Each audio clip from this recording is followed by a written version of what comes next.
Marisol Halili. Marisol Mali, sorry, GMA 7.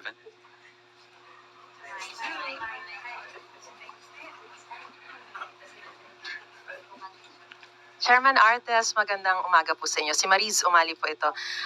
Chairman, so yung mga binanggit niyo po kasi na mga immediate solutions, actually ginagawa na rin po yan previously, even prior to the extreme gridlock that was experienced by motorists, especially in Marcos Highway. Pero sa kabila po ng mga ginawa pong mga interventions na yun, nangyari pa rin po yung 6-hour na matinding gridlock po sa Marcos Highway. At hindi lang naman po sa Marcos Highway nangyayari yan. Nangyayari po siya sa maraming pangunahing mga kalsada. Ano pa po ba ang mga karagdagang solusyon dahil nga po sa matinding volume ng mga sasakyan, hindi naman nadadagdagan yung mga kalsada natin. So, paano po ba mangyayari? Well, yung mga interventions naman po natin ay tuloy-tuloy, like clearing ng mga mabuhay lanes. Yung po sa Marcos Highway, nagkasabay-sabay po meron din po kasing operations ang DPWH regarding sa overweight na mga sasakyan na inirequest na po natin kay SecBins na magkaroon muna ng moratorium dahil nakakaharang din po at nagiging obstruction sa daan. Ganon din po, hindi po coordinated kasi yung mga truck ban sa mga LGUs po. So kinausap na po natin sila na dapat coordinated kasi ang nangyari po, yung mga naipit po na hindi makapasok sa mga LGUs ay pumarada sa karsada na nagkaroon din po ng pagsisikip. Ganon din po, kinausap din po natin yung mga LGUs regarding mall-wide sale. Dapat po siguro ipagbawal din muna po dahil nagkataon po, pagkasara po ng mall, sabay-sabay po naglabasan na talaga naman po naging dahilan ng sobrang bigat ng daloy ng traffic. Tapos nung nati-traffic na po, yung pong mga kababayan natin, yung iba nag-counterflow, hindi na po sumusunod sa enforcers na naging reason. Kaya na-overwhelm din po yung ating mga enforcers. So, magkakaroon po tayo ng additional deployment ng mga enforcers natin, lalong-lalo na po dito sa Marcos Highway. At nangako naman po yung mga LGUs na tutulungan din po tayo sa pag-enforce po ng traffic rules. Chairman, just to follow up, I understand that you've already responded to the COA report or the COA findings dun sa mismong report na yon. But just for the record, pwede po bang mahingi yung dahilan bakit po meron naman po palang budget na nakalaan for traffic management problems and flood control projects. Pero ano po yung naging dahilan para sa mga delayed project implementation, procurement issues, at nagkaroon pa ng commitment fee na abot sa 37.4 million pesos na kailangan ibalik, no, dahil nga dun sa na-incur ninyo na from 2018 to 2024 na hindi nagamit hindi nagamit yung mga budget na yon para sa mga proyekto sa tamang oras, kaya kailangan i-commit ulit yung budget na yon. Ano yung yung pong project na yan ay yung Metro Manila Flood Management Project na funded po ng World Bank. Yan po pertains to minimization ng solid waste sa ating waterways. Inabot po kasi yan ng pandemic. Nasabi nyo nga po na ang period na covered niyan ay 2018 to 2024. So yung bulk po ng delay niyan happened because of the pandemic. Pero sa ngayon po nakaka-catch up na po tayo. In fact, satisfactory po ang rating na binigay sa atin ng World Bank. In fact, about a week or two ago, nag-meeting po kami ng mission ng World Bank. At wrapping up na po tayo. At we can assure the public na inayos na po natin yan, nakaka-catch up na po tayo. at magagamit po ng tama yung pondo for the purpose intended. Sorry, one last. Merong 1.028 billion pesos na hindi nagamit noong 2024. Sayang kasi dahil supposedly para sa mga pang-traffic management yan. Ngayon, ang tindi-tindi ng mga na traffic na dinaranas natin, pero may budget pala na ganun kalaki. Hindi po lahat yan sa traffic. Ang bulk po niyan ay sa flood management po. Okay. So, okay. Next question, Eden Santos, Net 25. Chairman, good morning po. Bakit po yung mga mall owner ang parang sinisisi natin sa matinding traffic dahil sa kanilang mga mall sale? Lalo naman po natin na sa mga ganitong season lang sila nakakabawi sa kanilang operation expenses sa buong taon. At kung magpapatupad po tayo ng pagbabawal sa mall sale ng mga mall owners po, paano natin ito gagawin para po sumunod sila? Unang-una po, hindi naman po natin sinisisi ang mga mall owner. Ang sinasabi lang po natin, pinakikiusapan po natin sila na kung maaari ay huwag po mag-mall-wide sale dahil nga po nagkukos po talaga ng sobrang bigat na daloy ng traffic na na-experience po natin last Saturday dahil may mga malls po outside of NCR na along Marcos Highway na nag-mall-wide sale po. At nakita naman natin yung epekto. So, yan po ay pakiusap natin sa mga mall owners na kanilang naman pong tinutugunan dahil alam din naman po nila na sobra po yung nagiging pagbigat ng daloy ng traffic pag meron pong mall-wide sale. So, hindi naman po natin sinisisi. At kung yung sa commerce naman, hindi naman po natin pinagbabawal yung sale per store. Ang pinagbabawal lang natin ay yung mall-wide sale na kabuuan po ng mall ay lahat po ng stores ay may sale. So, hindi naman po yan nakaka-restrain ng trade. So, at nag-agree po sila dyan. Dahil pag sobra rin po ang traffic, nawawala po yung foot traffic sa kanilang mga malls, ay nadi-discourage din po pag pumunta yung mga mamimili at nakakabawas din po sa sales nila. So, hindi naman po natin sila sinisisi. Okay. Pero dun po sa sale kasi po rin ang hinihintay ng ating mga kababayan, para makapamili po sila ng mas marami-rami dun sa kanilang budget, lalo na po kung 500 pesos lang para sa kanilang Noche Buena. Kung ibabawal po natin yung sale, baka hindi na rin sila makabili ng mas marami-rami. Again, uulitin ko po, hindi po namin pinagbabawal or pinakikiusap na ipagbawal yung sale. Ang sinasabi lang po namin, huwag sabay-sabay na buong mall ay sale. So, on a per store basis, pwede pa rin pong mag-sale. Thank you. Any more questions? Tristan Odalo, Newswatch PH. Hi, good morning, Chairman Artes. Sir, allow me to shift to a different topic lang po. Na-announce na po or nasabi ng DPWH at DOTR that they are planning to resume or at least simulan na po yung EDSA rehab sa 2026. May timeline na po bang wino-work out din yung MMDA? And na-address na po ba yung mga problema na na-encounter in the past na di kaya po na-suspend yung pagre-rehab ng EDSA, and this time, next year, kaya na po ba talagang masimulan ito? Well, magpupulong po kami to finalize sa, I think, December 17.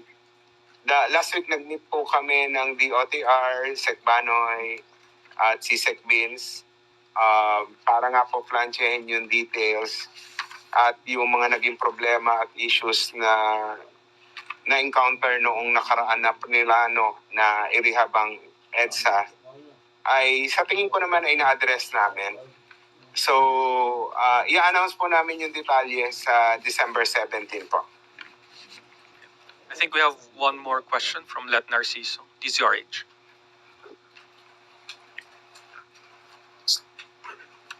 Chairman, balikan ko lang po ulit yung traffic. Kasi yung mga motorista nagrereklamo rin po na maging sa mga skyway ay traffic. So parang nagbabayad sila ng mahal tapos para sana makaiwas sa traffic, pero pagdaan nila ng skyway, traffic pa rin. Nakipag-usap na po ba kayo sa mga operator at anong sabi nila? Well, DOTR po ang may jurisdiction dyan. Outside na po ng jurisdiction namin yung TRB, DOTR, particularly yung mga NLEX at SLEX. Pero again, we'll communicate po with DOTR para po ma-address din yung concern kasi nag-spill over din po yan sa major thoroughfares natin pag barado po ang SLEX at NLEX. That is the last question, Yusek. Thank you. Thank you very much, MMDA Chair Don Artes and also to Mayor Isko Moreno. Maraming salamat po. Thank you. At maaari na po akong tumanggap ng inyong mga katanungan. First question from Let Narciso, DZRH. Good morning, Yusek. May ilang mambabatas po na hindi kontento, gaya ni na Representatives Leila de Lima at Chel Jokno, dun sa pakiusap lang ng Pangulo sa Kongreso na gawing prioridad yung ilang panukalang batas kabilang yung Anti-Political Dynasty Bill at Independent People's Commission. Ang katwiran nila, ma'am, kung sincero ang presidente at talagang gusto niyang maisabatas itong mga ito, bakit hindi sinertify as urgent? Ano pong sagot ng palasyo dito? Unang-una po, ito ay Congress at Executive na priority bills. Alam po natin yan at nagbigay na po ng mensahe ang Pangulo na ito ay at pag-aralang mabuti para maipasa kaagad. Malinaw ang mensahe ng Pangulo. At malinaw din naman po ang sinasabi ng konstitusyon kung kailan lamang po, kailan kailangan mag-certify as urgent ng bill ang Pangulo. Ito ay kung may tinatawag ng public calamity or emergency. So, naaayon naman po sa konstitusyon ang ginagawa ng Pangulo. Hindi naman ibig pong sabihin na hindi sinertify as urgent ang isang bill, ay hindi na po sincero ang Pangulo. Kaya po, binigyan niya ng mensahe, malinaw, priority bills po ang 4 na legislative measures. And what motivated the President, ma'am, to finally push for the swift passage of these bills? Naging factor po ba somehow yung galit ng publiko sa mga politiko, sa corruption sa gobyerno? Yung 4 na bills na pinag-uusapan natin. Unang-una po, naiiba na po yung political landscape. Nakikita natin na mayroong mga umaabuso na politiko, may nagpapaikot ng batas. Public demands a fairer system. Ang nais ng Pangulo, mas lumakas ang kapangyarihan ng taumbayan at hindi nang iilang mapang-abusong politiko. Nais ng Pangulo na ang taumbayan ay makapamili ng liderato ng naaayon sa merito at hindi sa apelido. Next question, Ana Felicia Bajo, GMA News Online. Morning, ma'am. Ma'am, what prompted the president to support the anti-dynasty bill, given that when he was still a presidential aspirant, he said that there's nothing wrong with political dynasties. Ma'am, let me just read what he mentioned in January 2022. Why would you make political dynasty illegal? Paano kung yon ang gusto ng tao? The perception is political dynasty is bad, which is not the case. You are targeting a very specific group in society. Ang politika naman is all about performance. If you're worried about dynasties, then take everybody to an election. So, ma'am, may we know what changed his mind? Katulad ng sinabi natin kanina, nagbabago ang political landscape. Maraming umaabuso. At tama naman ang Pangulo, ang kapangyarihan ng pagboto ay nasa kamay ng taumbayan. Pero dahil dito may mga naaabuso, nais ng Pangulo na ipabatid sa taumbayan na kayo ay may choice. Choice na naaayon sa merito, hindi lamang dahil pare-pareho ng apelido. Quick follow-up lang po. How does the president define dynasty? And what are the provisions does he intend to see in the measure? And confident ba, ma'am, yung Palas na this bill will be pushed in both chambers of Congress given na we know for a fact that some lawmakers actually hail from dynasties? Kaya nga, ang bilin ng Pangulo, aralin tong mabuti para maging tama ang definisyon ng dynasty. Thank you, ma'am. Next question, Tristan Nodalo, Newswatch. Good morning, Yusek. Lumabas din po kamakailan, from former presidential spokesperson Harry Roque, and sabi rin po ng lawyer ni Senator Bato de la Rosa ay may information po sila about an ICC warrant against Senator Ronald de la Rosa. If it truly exists, is the palace prepared to enforce it, and how? Kung meron silang alam, di ipagbigay alam nila sa lahat. Sa ngayon ay wala pa pong kumpirmasyon kung mayroong natanggap na paabiso patungkol sa existing warrant of arrest. Sa ating pagkakaalam, even the ICC could not confirm the issuance of the said warrant of arrest. So, hintayin na lamang po natin kung talagang magkakaroon ng issuance ng warrant of arrest ang ICC. But follow-up lang po, this early on, you have Senator Robin Padilla saying publicly giving advice to Senator De La Rosa that he should never surrender a foreign power. Does Malacanang see this as encouraging to non-cooperation? And ano pong mensahe nyo kay Senator De La Rosa who has been absent rin sa Senate for quite some time? Ang mensaheng ganyan ay nagpapakita lang ng mga taong ayaw sumunod sa batas. Kapag ka po naman may valid warrant of arrest, alam naman natin kung anong dapat gawin. Hindi po dapat ina-advise na magtago at hayaang pulis na lamang ang humanap sa kanila dahil trabaho nila to. Mas magandang ibigay natin na advice ay sumunod sa batas. At kung payo natin kay Senator Bato, hindi po ako ang kanyang lawyer. Next question, Chloe Hofana, Business World. Hi, Yusek. Regarding lang po sa General Appropriations Bill for next year's budget, will the President certify this as urgent given his historically he certified the bill as urgent? Hindi ngayon. Hindi. Ngayon. Hindi. And that's for a fact, Yusek. Dahil patapos naman na sila at sa ating pagkakaalam, bago magpasko ay isusumitin nila yung enrolled copy ng GAB. In other matters, Yusek, yesterday, the peso hit an all-time low of 59.22 against the US dollar, and just this morning, it touched 59.25. Analysts say this is due to a strong US dollar and a weak local confidence. May we get the palace's reaction on this, and what steps is the administration considering to address the currency's continued weakness? Opo, we are working with the BSP and the economic team at bukas po ay magkakaroon po sila ng meeting. So bukas maaari ko po kayo bigyan ng update.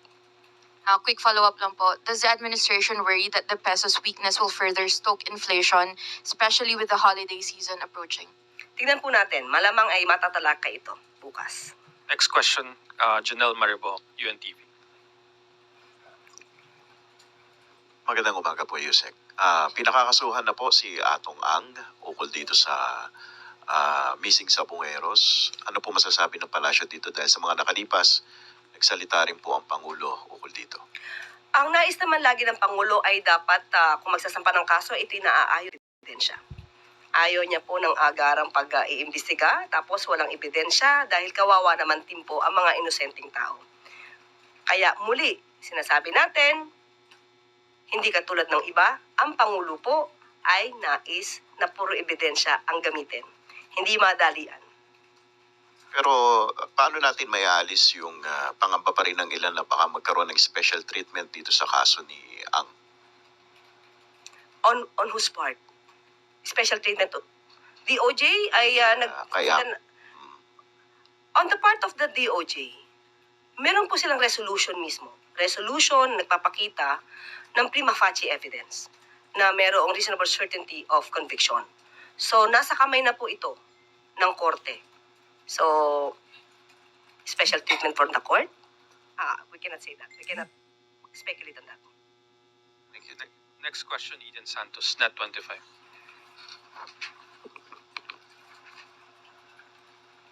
Yusek, regarding po sa mga kaso ng HIV/AIDS sa Pilipinas, medyo alarming na po yung pagdami. Merong 250,000 Filipinos live with HIV. Meron na po ba tayong update dun sa figures kung ilan po talaga? At ano po yung mga ginagawang hakbang ng gobyerno natin para matugunan po yung sa pangunguna ng DOH yung mga pasyente po na mayroong AIDS sa ating bansa? Opo, nakausap po mismo natin ang pamunuan ng DOH at sinasabi nila based sa UNAIDS 2024 Global HIV Data May estimate na population po tayo ng 217,700 people living with HIV. At with 30,800 annual new cases of HIV infections.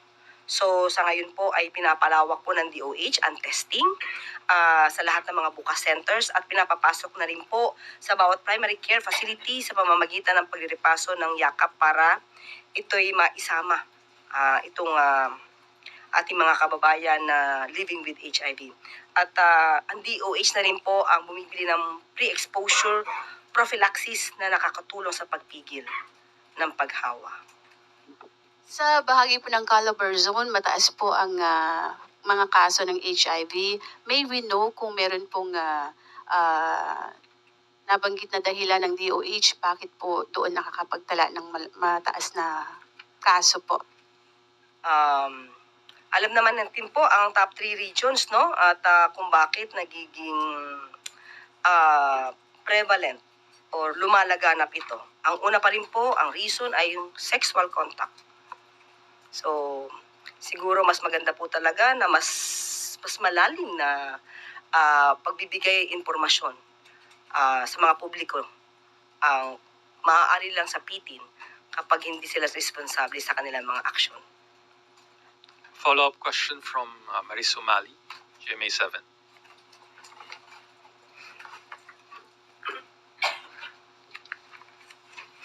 Hi, ma'am.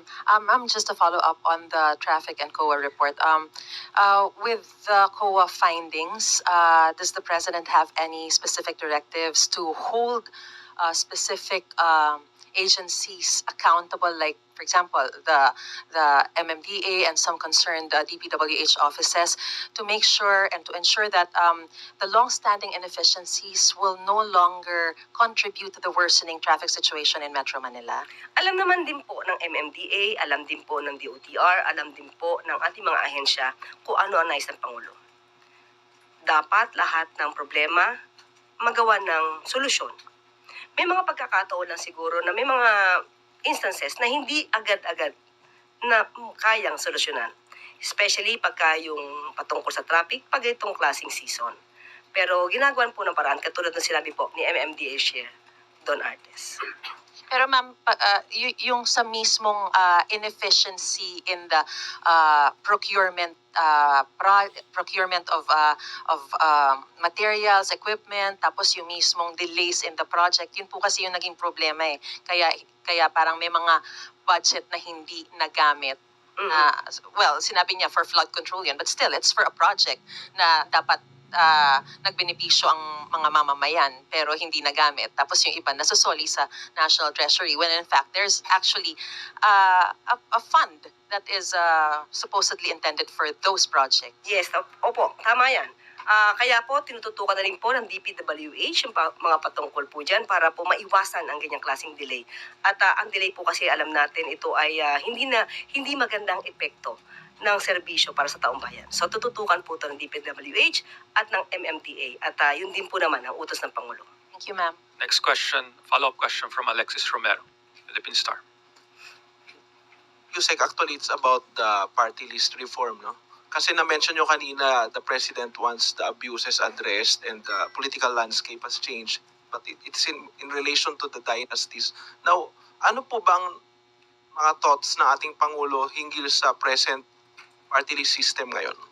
The general rule, the general idea na meron ang party list. Pero sabi nga natin, kung ano man yung bill na yan, aaralin ng Pangulo. Mahirap po kasi magbigay ng opinion ngayon, but ang nasa paningin ng Pangulo ay kung ano ba ang sinasabi patungkol sa dynasty, mga magkakamag-anak na nasa politika.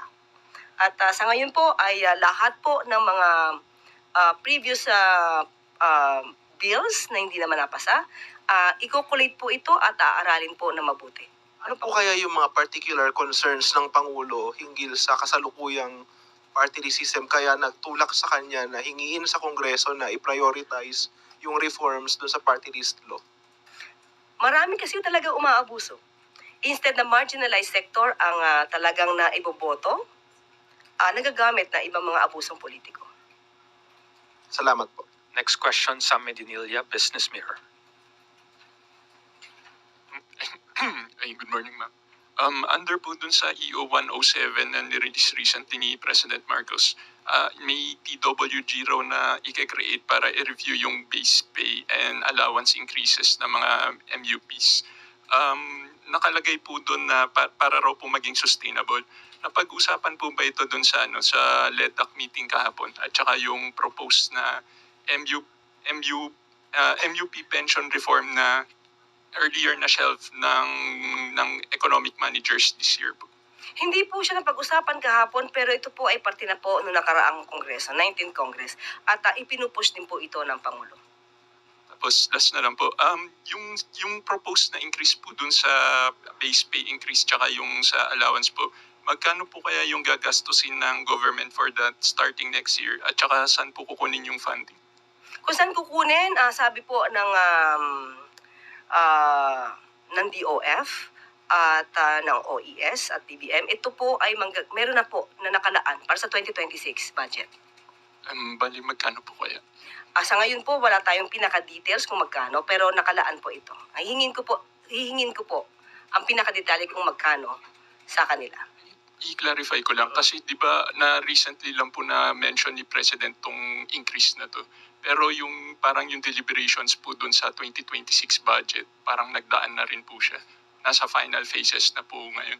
So, paano po siya na-include dun sa... Kasi po yun ang nais ng Pangulo even before. So talaga po na pinalano po ito. Thank you po. Next question, Marisol Halili, TV5. Magandang umaga po, Yusek. Yusek, may we have your thoughts about the new travel request of Congressman Pulong Duterte? So he requested na makapag-travel for 2 months in 17 countries. Your thoughts on that? Nais niya magbiyahe. May pera siya. Gawin niya yung pera niya. Sabi niya, 17 countries, di nasa kanya po yun. At kailangan din siguro malaman ng constituents niya na siya ay nasa ibang bansa at nasa bakasyon ng halos more than 2 months. So wala tayong masasabi kung yan ang nais niya. But since it's a personal travel, he is not required to report to his constituent. Ganun po ba yun? Do you find this concerning in a way? Dapat malaman ng mga constituents niya dahil more than 2 months siya mawawala. Kahit na hindi po siya official travel. Kahit hindi siya official travel. Kasi lahat ng public servant dapat nagsisilbi sa bayan. At kung magbabakasyon ng mahigit 2 buwan, hindi natin alam kung paano niya i-explain ito sa kanyang constituents. Well, anyway, meron siya. Alam niya naman po ang kanyang ginagawa. Thank you, Yusef. Follow-up question from Chloe Ofana, Business World. Yusek, pasensya na. Ibang topic po. May we just get the palace's reaction on the 3-month high unemployment rate po, which is weird kasi po ngayong holiday season dapat mas mataas po ang employment rate pero nakikita po natin na bumaba po siya hitting 3-month high. Sa ngayon, hihingin po natin ang opinyon ng DOLE. Wala pa po sa atin na ibigay na anumang update tungkol dyan. Okay. Next question, Ivy Reyes, Billionaire. Hi ma'am, good morning. Ma'am, with the President prioritizing the Independent People's Commission Act, does the ICI still have the President's confidence? Yes, still. Wala pa naman po yung batas eh. At tiwala po ang Pangulo sa mga ginagawa po ng ICI. So kahit po na-mention na po ni Ombudsman Boying Remulla na posibleng ma-dissolve at kahit na sinabi ni former Commissioner Rogelio Babe Singson na walang pangal yung ICI, Malacanang still confident? Walang pangil in a way dahil walang contempt powers. Yes po, and the budget issues before. May budget na po. Nasa kanila po yung budget. At yung printer, even before may photocopier, heavy duty. Hindi lang po siguro napansin ni ating mahal na Secretary Babe Singson. Well, anyway, walang pangil. Hindi po naman ito gagawin ng ating Pangulo kung walang pangil. Yes, oo, wala silang contempt powers because katulad ng sinabi natin, hindi ito ang purpose na isinagawa itong Independent Fact-Finding Commission, kundi mag-gather lamang ng mga documents, data, evidence, na maitutulong kapag nais na isampa ang isang kaso sa DOJ o sa Ombudsman. At marami na po ang nasampahan, marami na rin po ang na-freeze ang assets. So, hindi po natin masasabi na walang naging pangil ang ICI. Next question, Alvin Baltasar, Radyo Pilipinas. Yusek, good morning. Doon sa Independent People's Commission na gustong i-prioritize ni Pangulo, di ba natin nakikita na baka magkaroon ng duplication, redundancy since meron naman tayong ombudsman? And ano ba pagkakaiba nito doon sa function ng ombudsman, Yusek? Actually, napag-usapan yan kahapon at nagbigay ng opinion ng ating Pangulo. Natignan lamang kung hindi magkakaroon ng duplication of work, at especially with the ombudsman. At wag magamit na weapon or ma-weaponize ito sa pamumulitika. At yun ang tingin natin na aaralin mabuti ng ating mga mababatas na hindi magkaroon ng duplication of work or magkaroon ng overlapping ng jurisdiction between this IPC and the Ombudsman. Last question, Kathy Valente, Manila Times. So yes, good morning, Yusek. Yusek, can you confirm reports that Education Secretary Sani Angara and the ICT Secretary Henry Aguda are on their way out? And how's the performance evaluation po ng ating mga cabinet? Denied po, dahil kahapon lamang po ay kasama namin sila sa LEDAC meeting. At nagbigay din po sila ng kanilang mga proyekto sa private meeting with the President. So, we denied. Okay, isa pa ma'am, follow-up lang. What does the President think about the performance of his cabinet this year despite yung sunod-sunod na pagbitiw ng kanyang mga cabinet following yung mga allegations sa corruption related sa flood control? So, paano po ma-rate ng Pangulong ating cabinet this year? Sa ngayon, nakikita po ng Pangulo na ang kanyang mga cabinet secretaries ay nagtatrabaho. Nakita naman natin, sunod-sunod ang kalamidad, sunod-sunod ang bagyo, pero nandiyan pa rin po at nakakatulong tayo sa ating mga kababayan. So, kontento po ang ating Pangulo sa lahat ng kanyang mga cabinet secretaries at habang nananatili sila dyan, nandiyan pa rin po ang tiwala ng ating Pangulo sa kanila. Pero ma'am, meron bang mga susunod na sisibakin or maalis sa pwesto? Sa ngayon, wala pa sa ating na ibibigay na anumang update. Wala pa po. That is the last question, Yusek. Thank you. Maraming salamat. At bago tayo magtapos, 60 billion